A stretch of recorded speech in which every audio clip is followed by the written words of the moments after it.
las fuentes independientes que nos llevan a el voltaje para el cual están diseñadas.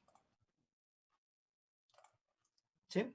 Por ejemplo, estas fuentes de 10 volts, pues siempre nos darían 10 volts.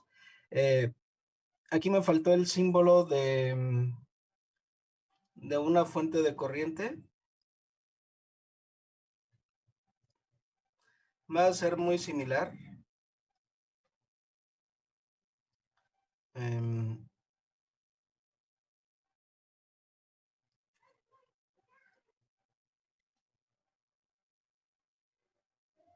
Pero en lugar de los signos positivo y negativo, tiene una flechita, por decir 5 amperes. ¿Sí?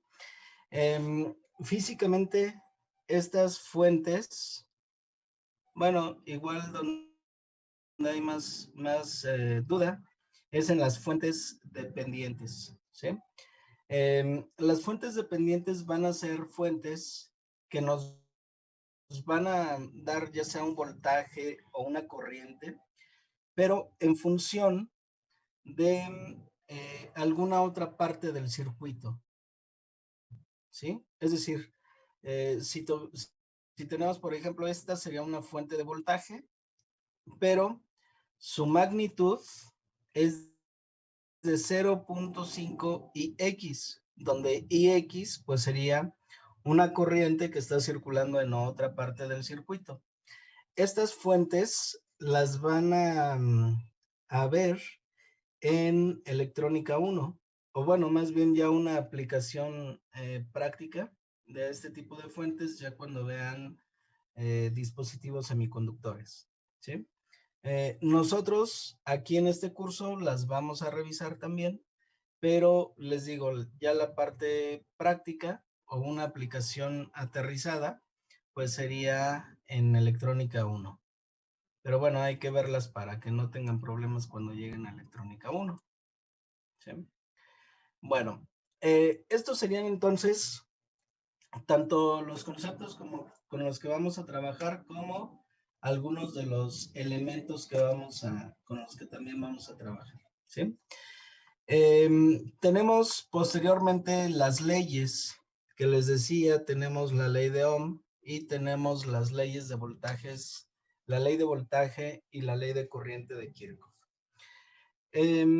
Estas leyes, por ejemplo, la ley de Ohm nos dice que el voltaje entre los extremos de muchos tipos de materiales conductores es directamente proporcional a la corriente que fluye a través del material, donde la constante, bueno, tenemos esta ecuación, que ustedes ya la conocen, ¿sí? Donde la constante R recibe el nombre de resistencia, que de hecho hace rato lo revisamos un poquito, ¿sí? Que esa relación entre voltaje y corriente pues era una relación directamente proporcional. El símbolo pues sería algo muy similar a esto. Aquí tendríamos entonces una resistencia, vamos a definir aquí el voltaje de la resistencia y con su flechita la corriente de la resistencia, ¿sí? Entonces pues tendríamos ahí nuestro elemento más sencillo, el cual pues me relaciona voltaje y corriente a partir de esa constante de proporcionalidad. Para elementos resistivos podemos definir, bueno, igual aquí está, la potencia como la multiplicación del voltaje por la corriente, así como lo vimos hace rato. Sin embargo, de la ley de Ohm, cuando tenemos un término, por ejemplo aquí el voltaje y la resistencia, podemos calcular la potencia sin necesidad de hacer el cálculo para la corriente, entre comillas. ¿Cómo lo hacemos? Pues sustituimos de la ley de Ohm la corriente, de aquí la corriente va a ser igual a V sobre R, y esto lo sustituyo en términos de la corriente para que me quede pues B cuadrada sobre R. Para el otro caso, cuando tengo el voltaje, pues también aquí de la ley de Ohm, tenemos que el voltaje es igual a la corriente por la resistencia. ¿Sí? Entonces puedo sustituir la potencia, sería igual a la corriente por el voltaje, que sería esto. Y pues me queda I cuadrado por R. ¿Sí? Estas ecuaciones son solamente para elementos resistivos. Estas ya no me sirve cuando tengamos capacitores e inductores. Este es solamente para elementos resistivos. ¿Sale? Entonces, la ley de Ohm, pues nada más es esta ecuación que ustedes ya conocen, ya han trabajado con ella. No hay tanto problema. Vamos a pasar entonces a las leyes de Kirchhoff. ¿Sí? Que aquí fue donde hubo un poquito más de dudas ahí en su examen diagnóstico. Tenemos dos, una que es la ley de corrientes, la otra la ley de voltajes. La ley de corrientes establece que la suma algebraica de las corrientes presentes en un nodo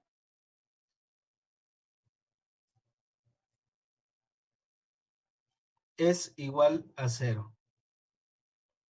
¿Sí? Podemos definirlo de manera compacta como esta pequeña sumatoria desde n igual a 1 hasta n de I sub n igual a 0. Y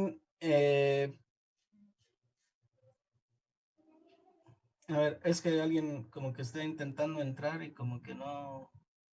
Bueno, creo que ya. Bueno, les decía, tenemos que la sumatoria algebraica de las corrientes presentes en un nodo es igual a 0. Entonces, ¿qué es un nodo? Porque pues de nada me sirve esta ecuación si no sabemos qué es un nodo. Un nodo es un punto en donde dos o más elementos de circuito tienen una conexión en común. ¿Sí? Por ejemplo, aquí viene una corriente de algún elemento, vamos a ponerle una resistencia por aquí, otra por acá, otra por acá, otra por acá. ¿Sí?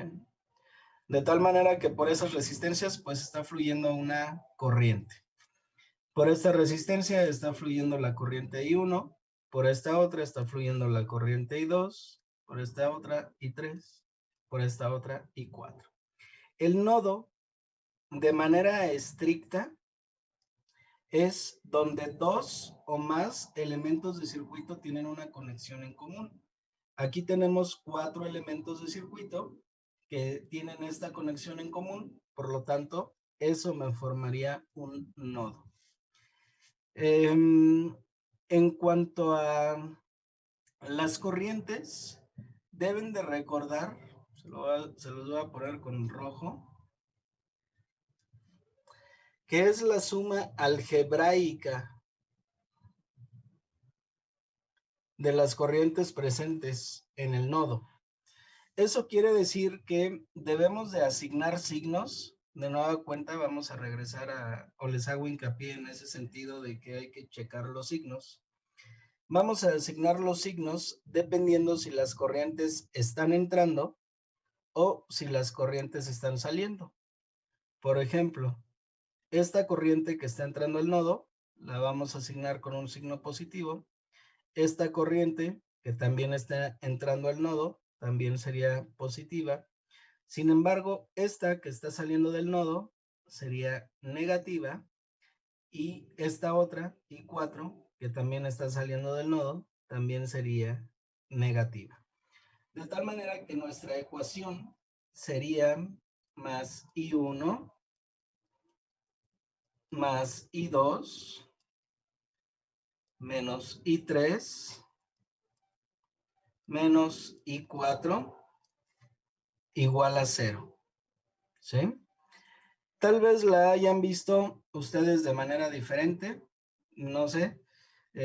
O bueno, usualmente también se escribe de otra manera, que la suma de las corrientes que entran, es decir, aquí I1 más I2, debe de ser igual a la suma de las corrientes que salen. Esa sería pues otra manera de revisar la ley de corrientes de Kirchhoff. Pero como pueden ver, es exactamente la misma ecuación, solamente que estos términos pues están del otro lado del signo igual.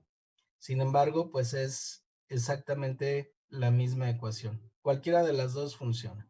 La suma algebraica de las corrientes presentes en un nodo es igual a 0, o bien la suma de las corrientes que entran a un nodo debe de ser igual a la suma de las corrientes que salen. ¿Sí? Bueno, vamos a irnos un poco a este punto. ¿Sí? Dos o más elementos de circuito. Vamos a hacer un pequeño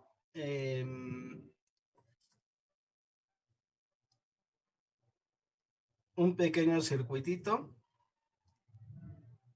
de dos resistencias conectadas en serie. ¿Sí? Bajo esta definición, tendríamos un nodo donde se unen esas dos resistencias.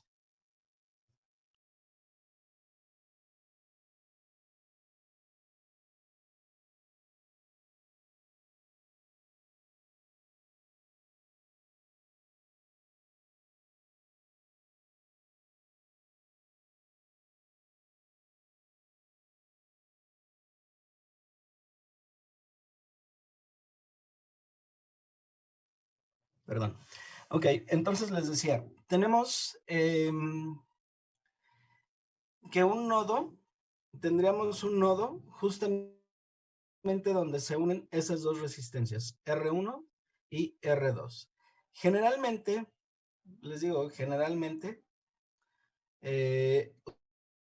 ustedes ven que para que se tenga un nodo, deben de tener algo así, que pues donde se pueda partir la corriente. Bueno, este sigue siendo un nodo, pero según con nuestra definición, tenemos que dos o más elementos tienen esa conexión en común. Por lo tanto, esto también sería un nodo, ese puntito. Ahora, ¿dónde está el nodo? Si nos ponemos un poquito más más filosóficos, ¿no? ¿Dónde está el nodo? ¿Está ahí donde lo dibujé? ¿Está de este lado? ¿El puntito azul? ¿O el puntito naranja? ¿O el puntito verde? ¿O el morado? ¿En dónde está el nodo? Pues realmente todos esos puntos son el mismo nodo. ¿Sí? ¿Dónde empieza un elemento y termina el otro? Pues sería difícil saberlo, ¿no? Entonces, nuestro nodo lo vamos a poner en donde se unan o donde consideremos que está la unión de esos dos elementos. ¿Sale?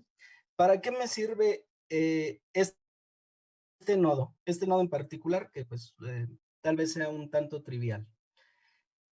Si aplicamos la ley de voltajes, perdón, la ley de corrientes de Kirchhoff, vamos a tener que de la resistencia R1 va a pasar una corriente I1 y que por la resistencia R2 también va a pasar una corriente 2. La ley de corrientes establece que para este nodo, la suma de corrientes que entra, bueno, vamos a poner la suma algebraica de corrientes presentes en un nodo, es decir, la que entra la asignamos como positivo, está saliendo I2, por lo tanto le asignaríamos el signo negativo, y esto tendría que ser igual a 0. Por lo tanto, tenemos que la corriente I1 debe de ser igual a la corriente I2. ¿Sí? Les digo, en este caso, el resultado que obtuvimos, pues, aunque se ve muy trivial, esto me sirve para justificar que en un circuito serie, tal como el que se forma con las resistencias R1 y R2, está circulando por ellas la misma corriente. Es decir, la corriente de la resistencia 1 debe de ser igual a la corriente de la resistencia 2. Para eso es para lo que me sirve esta ley de corrientes de Kirchhoff, en este ejemplo sencillito, para justificar que en un circuito serie la corriente es la misma para todos los elementos, ¿sí? Que igual esto ustedes ya lo sabían. Sin embargo, pues hay que recalcar este hecho que viene o que parte de la ley de corrientes de Kirchhoff, ¿sí? Entonces, si tenemos un circuito serie, la corriente va a ser la misma. ¿Cómo sé cuándo es un circuito serie y cuándo es uno paralelo? Si es un circuito serie, solamente tienen un punto en común, estos dos elementos, y no hay ningún otro elemento, ¿sí? Voy a borrar estas anotaciones, ¿sí? Por ejemplo, aquí R1 está en serie con R2, pero si yo conecto otra resistencia aquí, R3, entonces aquí R1 y R2 ya no están en serie. De repente,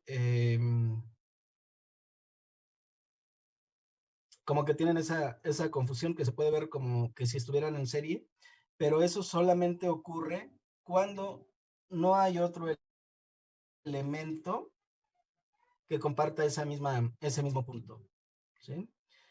Al final de cuentas, en los circuitos, esas serían mis conexiones básicas, en serie o en paralelo, pero hay muchísimas, ¿sí? Está la conexión en delta estrella que vamos a ver más adelante y pues ya muy general, pues les digo, ponen aquí otra resistencia en esta parte, así como les puse ahorita R3, y pues ya es un circuito completamente diferente y el análisis que se tiene que hacer pues es también diferente, ¿sí? Entonces, en este caso, pues la ley de corrientes de Kirchhoff aplicada a dos elementos en serie, pues me dice que su corriente es la misma. Bueno, vamos ahora a revisar la ley de voltajes de Kirchhoff. Ahí en el examen les había puesto que si era un lazo o que si era una malla. Si no me equivoco, no recuerdo. Y aquí en la definición tenemos que la suma algebraica de los voltajes alrededor de cualquier trayectoria cerrada en un circuito es igual a 0, ¿sí?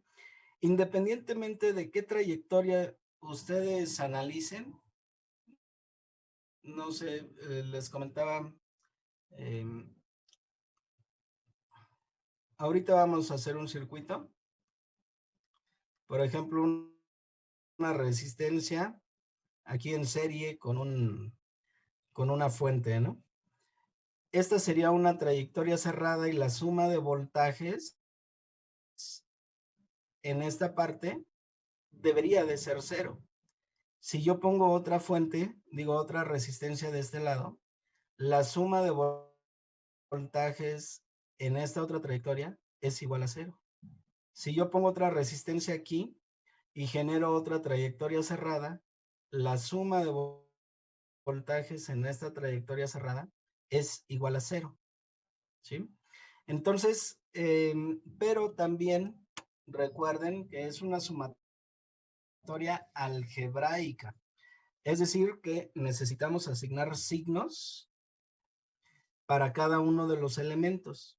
De nueva cuenta, caemos en lo mismo, de que hay que tener cuidado con los signos que estamos definiendo. Entonces aquí pues tenemos diferentes trayectorias, ¿no? Igual aquí, en esta otra parte, hay una trayectoria cerrada. Entonces, la sumatoria de voltajes, pues me debe de dar igual a 0, ¿sale? Igual también este punto se los evalúa en el examen a veces y se les olvida, que es pues lo más básico, ¿no? Bueno, vamos a realizar este ejercicio. A ver si alcanzamos. Nos quedan un poco más de 10 minutos. Que bueno, realmente está muy sencillito, ¿sí? Se nos pide que para el circuito de la figura hay que determinar el valor de la resistencia para que se cumplan las condiciones de voltaje descritas, además de calcular la potencia en cada elemento y los potenciales eléctricos de cada nodo. Es decir, bueno, igual lo de los potenciales lo dejo para el final. Tenemos diferentes nodos, ¿no? Aquí tenemos un nodo que es donde se une nuestra fuente con la resistencia de 8 kilo ohms. Igual aquí faltaron unos kilo ohms. Tenemos otro nodo en esta parte que es donde se une nuestra resistencia de 8 kilo ohms con nuestra segunda resistencia, que de hecho es la que hay que determinar. Y otro nodo, que igual lo puedo poner aquí, o aquí, o aquí, o acá, lo que discutíamos hace rato, que es donde se une nuestra resistencia R2 con el negativo de la fuente.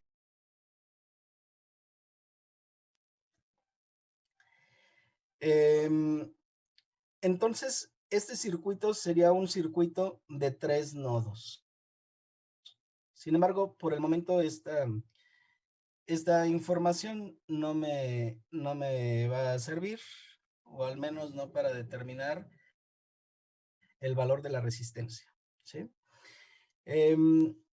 Igual lo pueden, no creo que tengan problema en resolverlo, entonces pues igual nos vamos un tanto rapidito.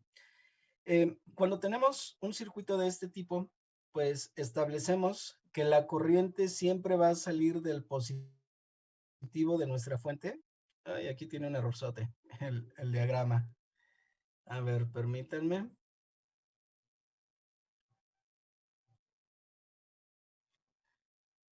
Esta pequeña senoidal que le estoy borrando, a ver, igual, esta pequeña senoidal que tenemos aquí en la fuente, me indica que es una fuente de corriente alterna, ¿sí? Lo vamos a revisar más adelante, pero bueno, no sé por qué se me fue ahí ese errorcito. Les decía, igual para que lo dejen como una nota ahí, que tenemos ahí un error. Bueno, les decía, siempre que tenemos una fuente de voltaje, pues es proporcionando la energía al resto de los elementos en general. O sea, lo que tengamos varias fuentes, entonces ahí sí ya hay que revisar, ¿no? Un poquito más. Pero bueno, siempre vamos a decir que la corriente sale del signo positivo. Es decir, que va a pasar por la de 8 kilos, por la resistencia R2, y se va a regresar a el negativo de la fuente. Esta sería entonces la dirección de la corriente. ¿Para qué me va a servir? Para establecer los signos de polaridad de los elementos. Es decir, siempre va a entrar por el positivo la corriente de nuestros elementos y va a salir por el negativo. Entra por el positivo, sale por el negativo, ¿sí? Y también esta misma dirección de la corriente me va a servir para hacer o implementar la ley de voltajes de Kirchhoff, ¿sí? Vamos a tener entonces que aplicando la ley de voltajes de Kirchhoff, tendríamos que seleccionar primero los signos que vamos a utilizar. Generalmente yo les digo que seleccionen el signo por donde va saliendo la corriente, ¿sí? Lo único que tienen que hacer, o más bien, tienen que ser consistentes en la elección. Ahorita lo platicamos. Por ejemplo, para tenemos que para nuestra fuente, la corriente sale por el signo positivo, por eso le voy a poner signo positivo a este voltaje. ¿Sí? Luego, para nuestro elemento de 8 kilos, la corriente está saliendo por el signo negativo. Por lo tanto, tenemos signo negativo y también nos indican que había 4 volts en este dispositivo, en la resistencia de 8 kilos. Y finalmente, para este otro, tenemos también un signo negativo, que sería menos el voltaje de la resistencia R2. ¿Sale? Esta sería mi ecuación. Ahora, ¿qué pasa si hubiera tomado, por ejemplo, los otros signos, la otra polaridad? Tendríamos aquí un signo negativo por donde entra la corriente, un signo positivo para este otro elemento y un signo positivo para este otro elemento. ¿Cómo nos queda la ecuación? Menos 10 volts más 4 volts más voltaje de R2. Como pueden ver, pues es exactamente la misma ecuación, ¿sí?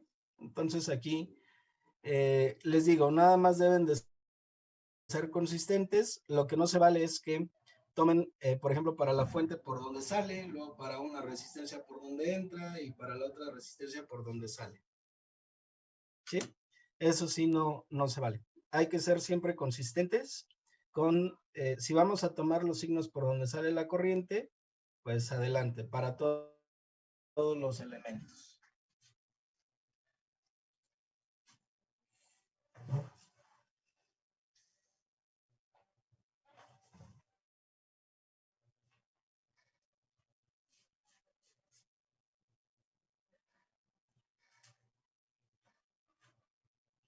Permítanme un minuto.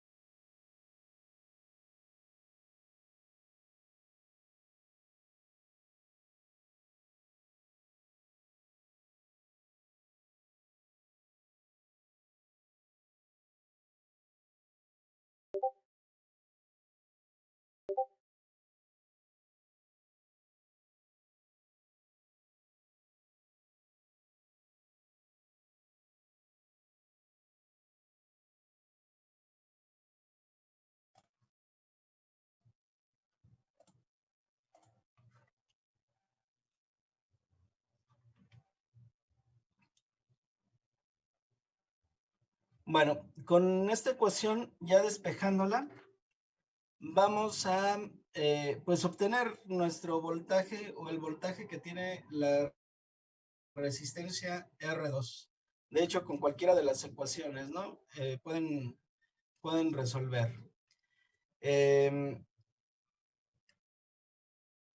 Con cualquiera de las dos vamos a obtener que el voltaje en la segunda resistencia pues es de 10 menos 4 y esto me da un valor de 6 volts.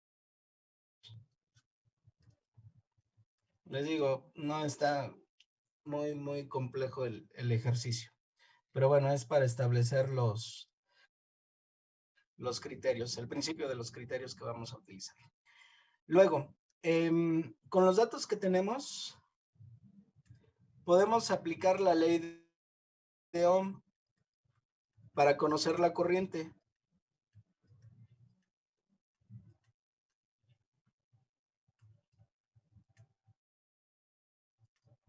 Para conocer la corriente, pues podemos utilizar este dispositivo, ¿no?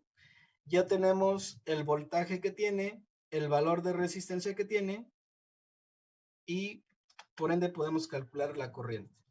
Entonces, aquí ponemos para R1, para que quede claro. Para R1 tendríamos que la corriente va a ser igual a 4 volts entre 8 kilo ohms. Y si hacemos esto, nos da de 0.5 miliamper. Bueno, hay veces que algunos alumnos todavía tienen confusiones en cuanto al manejo de los sufijos y prefijos. Por ejemplo, aquí estamos haciendo 8 kilo ohms, ¿sí? Realmente lo que tendríamos que hacer es 4 entre 8000. Les digo, de repente hay uno que otro alumno que todavía tiene problemitas con esto. Realmente sería 4 entre 8000. Estos, por ejemplo, kilos, pues equivale a 10 a la 3. Megas, que muy raramente vamos a utilizar, son 10 a la 6.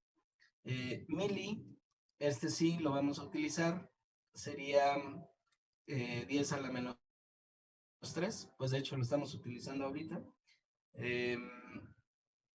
Micro, que viene dado por 10 a la menos 6. Micro se representa con la letra mu, con la letra griega mu, pero antes cuando las computadoras no tenían los símbolos todavía, se utiliza la notación U. Por ejemplo, si son microfaradios, se les pone UF. Igual esto lo vieron, si no me equivoco, en su examen diagnóstico, que se los puse como UF. Después viene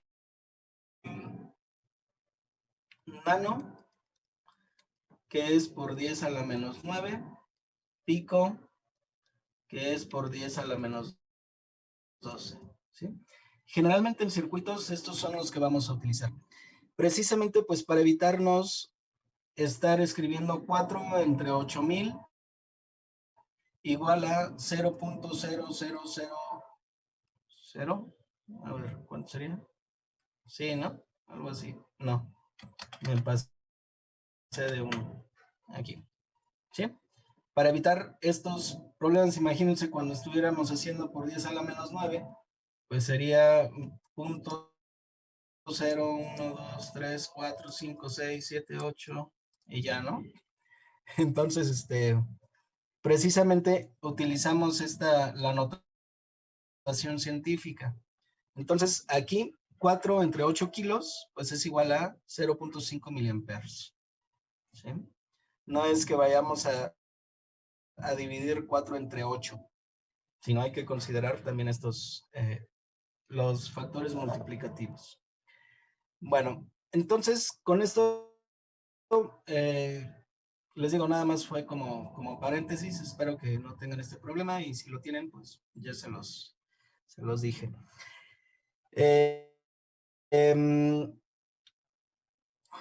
Que luego me dicen, ¿y hay que convertir a ohm? No, pues si ya está en ohms, nada más utilicen la calculadora, ¿no? En la calculadora, para redondear a estos valores, menos 3, menos 6, menos 9, menos 12, tienen una tecla que se llama ENG, si no me equivoco, ¿sí? O Shift ENG. Con lo que hace es recorrer el punto decimal para que les quede en menos 3, menos 6, menos 9, menos 12. Porque, por ejemplo, este resultado, ¿sí? Se los puede dar como 5 por 10 a la menos 4, por decir algo, ¿sí? Entonces, si ustedes le oprimen la tecla ENG, pues les va a dar 0.5 por 10 a la menos 3, o si le presionan Shift ENG, les va a dar 500 por 10 a la menos 6, ¿sí? Cualquiera de los valores o cualquiera de las representaciones es correcta. Sin embargo, pues por simplicidad, para que nos quede en los por 10 a la menos 3, menos 6, menos 9, pues utilizamos esa tecla. Bueno, lo que vimos hace rato, que cuando tenemos nuestro circuito en serie, la corriente va a ser la misma para todos los elementos, ¿sí? Por la aplicación de la ley de corrientes de Kirchhoff. Entonces, como la corriente va a ser la misma para todos los elementos, pues podemos determinar ahora, también a partir de la ley de Ohm, el valor de nuestra resistencia R2, que sería igual al voltaje entre la resistencia, es decir, 6, perdón, entre la corriente, 6 entre 0.5 miliamperes, y esto me va a dar igual a 12 kilo ohms. ¿Sí? Entonces con esto pues ya calculamos el voltaje que debe de estar en esa resistencia y el valor de esa resistencia para que se cumplan las condiciones. Bueno, ya se nos terminó el tiempo, entonces el día de mañana revisamos lo que nos falta en cuanto a los potenciales eléctricos, que sí es algo muy, muy importante. ¿Sí? Entonces mañana continuamos. Sale, profe. Gracias, profe. Nos vemos, profe. Nos vemos, profe. Gracias.